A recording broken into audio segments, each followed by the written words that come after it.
राध्या की हरकतों को देखकर प्रथम को हुआ शक, तो प्रथम ने लगाया सच का पता और प्रथम के सामने आया कामिनी की नकली प्रेगनेंसी का सच। फिर धक्के मारकर प्रथम ने कामिनी को घर से बाहर निकाला। तो जब यहाँ पर राध्या दादी के कहने पर अजीब अजीब हरकतें करने लग जाती है, जिससे वह प्रथम को यह दिखा सके कि वह उसके लायक नहीं है, तो प्रथम देखता है कि राध्या अचानक से बदल गई है। जब से कामिनी इस घर में आई है, राध्या हर रोज जानबूझकर गलतियां कर रही है, वरना राध्या इतनी गैर जिम्मेदार नहीं थी। इसीलिए प्रथम को शक हो जाता है कि जरूर कुछ तो गड़बड़ है, नहीं तो राध्या ऐसा नहीं कर सकती। इसलिए अब प्रथम सच का पता लगाने के लिए राध्या और दादी की बातें सुनने की कोशिश करता है। जब दादी और राध्या कमरे में बात कर रही होती हैं, तो प्रथम बाहर से उनकी बातें सुन लेता है। यह सुनकर प्रथम की दुनिया ही हिल जाती है। उसे पता चल जाता है कि राध्या जो कुछ कर रही है वह जानबूझकर कर रही है, क्योंकि दादी ने उसे कहा है कि वह ये घर छोड़कर चली जाए और प्रथम से तलाक ले ले, इसीलिए यह सब कुछ हो रहा है। अब प्रथम सोचता है कि आखिर क्या सच में कामिनी प्रेग्नेंट है या फिर वह भी निहारिका की तरह नकली प्रेगनेंसी का नाटक कर रही है। इसलिए वह कामिनी की प्रेगनेंसी का सच पता लगाने का फैसला करता है। वह देखता है कि कामिनी डॉक्टर के पास जा रही है, तो प्रथम उसका छिपकर पीछा करता है। जब कामिनी अस्पताल में डॉक्टर से अपनी प्रेगनेंसी की रिपोर्ट बनवाने पहुंचती है, तो प्रथम देखता है कि वह डॉक्टर को पैसे देकर नकली रिपोर्ट बनवा रही है। यह देखकर प्रथम को शक और गहरा हो जाता है। जैसे ही कामिनी वहां से चली जाती है, प्रथम डॉक्टर से बात करता है और उसे सख्ती से सच बताने के लिए कहता है। तब डॉक्टर सच बता देता है कि कामिनी ने पैसे देकर नकली प्रेगनेंसी की रिपोर्ट बनवाई है, जबकि उसके पेट में कोई बच्चा नहीं है। यह सुनकर प्रथम के होश उड़ जाते हैं। उसे समझ आ जाता है कि कामिनी सभी से झूठ बोल रही है और अगर यह सच सामने नहीं आया तो राध्या को घर से निकाल दिया जाएगा। इसके बाद प्रथम घर पहुंचता है और सबसे पहले अहम भैया को पूरा सच बताता है, क्योंकि कामिनी की झूठी प्रेगनेंसी की खबर से सबसे ज्यादा दुखी अहम भैया ही हुए थे। यह सुनकर अहम भैया राहत की सांस लेते हैं और प्रथम को गले लगा लेते हैं। फिर कहते हैं कि अब वह कामिनी को नहीं छोड़ेंगे और उसे अभी इसी वक्त घर से बाहर निकाल देंगे। इसके बाद प्रथम और अहम भैया दोनों कामिनी के पास पहुंचते हैं। प्रथम उसका हाथ पकड़कर उसे सभी घर वालों के सामने नीचे लेकर आता है। यह देखकर दादी और रजनी के होश उड़ जाते हैं कि आखिर प्रथम कामिनी पर इतना गुस्सा क्यों कर रहा है। तभी प्रथम गुस्से से लाल होकर कामिनी को जोरदार थप्पड़ मारता है और कहता है कि इस लड़की ने हम सबको धोखा दिया है। इसने नकली प्रेगनेंसी का नाटक किया ताकि यह इस घर की बहू बन सके। इसके बाद प्रथम सभी के सामने सच्चाई बता देता है और फिर कामिनी का हाथ पकड़कर उसे धक्के मारकर घर से बाहर निकाल देता है। इसके बाद प्रथम दादी और रजनी पर भी गुस्सा करता है और कहता है, माँ और दादी, आखिर आप लोगों ने राध्या को मुझसे अलग करने के बारे में सोचा भी कैसे? मैं राध्या से बहुत प्यार करता हूँ और राध्या भी मुझसे प्यार करती है। फिर आप लोग कामिनी की झूठी बातों में आकर हमें अलग करने के बारे में कैसे सोच सकते हैं? प्रथम आगे कहता है, दादी, आपने बार बार राध्या को मुझसे अलग करने की कोशिश की है और इस बार भी आपने बिल्कुल वही किया, इसलिए मेरा एक बार फिर आप पर से भरोसा उठ गया है। यह कहकर प्रथम राध्या को गले लगा लेता है। लेकिन दूसरी ओर कामिनी, जिसे घर से धक्के मारकर निकाल दिया गया है, गुस्से से लाल हो जाती है और सोचती है कि वह इतनी आसानी से इस घर को नहीं छोड़ेगी और अब उसे कुछ बहुत बड़ा करना होगा। और कामिनी सोच लेती है कि मुझे कैसे भी करके सबसे पहले इस राध्या से बदला लेना होगा, क्योंकि इसकी वजह से ही मुझे घर से निकाला गया है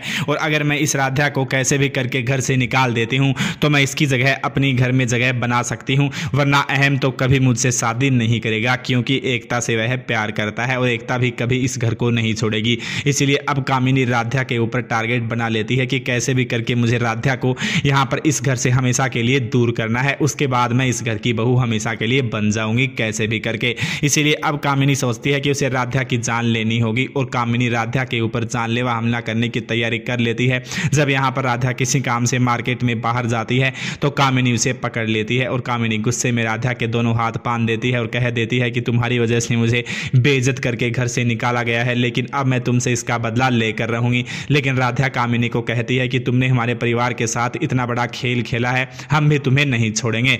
दूसरी ओर यहाँ पे कामिनी कह देती है कि अब तुम कभी अपने परिवार के पास वापस नहीं जा पाओगी, क्योंकि अब मैं तुम्हारी जगह राध्या बनकर जाऊंगी। और कामिनी राध्या को कह देती है कि अब मैं भेष बदलकर तुम्हारी जगह परिवार में जाऊंगी और फिर धीरे धीरे सभी के दिल में राध्या के प्रति नफरत पैदा करूंगी। और यह सुनकर राध्या के होश उड़ जाते हैं कि कहीं कामिनी अपनी चाल में कामयाब ना हो जाए। लेकिन कामिनी बहुत ज्यादा शातिर होती है और वह राध्या को एक बंद पड़ी फैक्ट्री के अंदर बांध देती है ताकि राध्या कभी घर वालों तक ना पहुंच सके और उसकी गैर मौजूदगी का फायदा उठाकर वह इस परिवार की बहू बन सके या फिर इसमें कैसे भी करके अपनी जगह बना सके, क्योंकि कामिनी को पता है कि यह लोग बहुत पैसे वाले हैं। तो क्या कामिनी अपनी गंदी चाल में कामयाब होगी या फिर निकाल देगी राध्या एक बार फिर से उसे घर से बाहर घर पहुंचकर? तो आप क्या चाहते हैं, क्या हो कमेंट करके बताएं और लेटेस्ट अपडेट के लिए चैनल को सब्सक्राइब करें।